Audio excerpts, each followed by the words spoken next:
everyone, my name is Yulia Fior. It's another video with vintage hairstyle but it's not unusual because I was using new foam rollers, rocking rollers from vintage hairstyle.com. And you know what? Look at my hair, at my hairstyle. I'm very surprised. I never used such rollers. Very comfortable. They are very fluffy. Yeah, and you know, I'm really surprised with the result because actually this is the same result as I'm receiving from foam rollers. Actually, this is foam rollers, right? But they without plastic parts, because in ordinary foam roller they have plastic part, which a little bit not comfortable to sleep. In these ones, very comfortable to sleep. Really, I really happy with them. Very comfortable to sleep, and also they are looking very cute.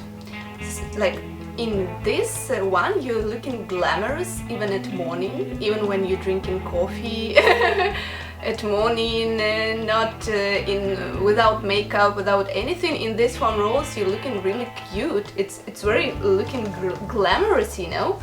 So yeah, I can advise you to buy this or something similar, because really friends, look at this. And before setting, I'm used such hair setting hair setting poison, Miss Corlette from the same actually site. I received a big box with all necessary things for vintage hairstyle, and actually in this video I'm using everything from vintage hairstyle.com. You can check them, I advise you. This setting poison, actually I'm very rare using setting lotions or poisons because my hair is naturally curly and I don't need them when it's like fresh hair after washing. But actually this hair already 3 days. I'm washing my hair twice a week, so I'm used before curling this poison, and it's really very strong. I even didn't use, like, actually I used only 2 clips here and here, but everything is laying just like it need to lay. I'm shocked. Very good poison. And yeah, let's what else I also can show you. I received in this box, I want to share with you. Actually, yeah, such a girly pink set and a lot of pink stuff. This is special how to say, scarf for making your rollers dry, so you can sleep in it if you want, or you can use it to cover your foam rollers and use hair dryer. This is the thing protect your hair of the, you know, like fluffy results. So this is, I didn't have such thing, but I think it's very comfortable and it's like a special fabric for that. Let's start and see how I did this hairstyle, brush out. Very simple and fast. Actually it took just a minute, let me check, 10 minutes. 10 minutes for this, because it was with setting lotion. It's already laid like that. And these foam rollers are amazing, friends. I'm advising you to buy them or something similar, because they are more comfortable, looking more glamorous actually, and the result is the same as my foam rollers. I'm surprised. Let's start.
Hope you enjoyed this simple brush out video, and your hairstyles will be always amazing and gorgeous. Don't forget to follow me, like this video. Have an amazing day. Bye bye.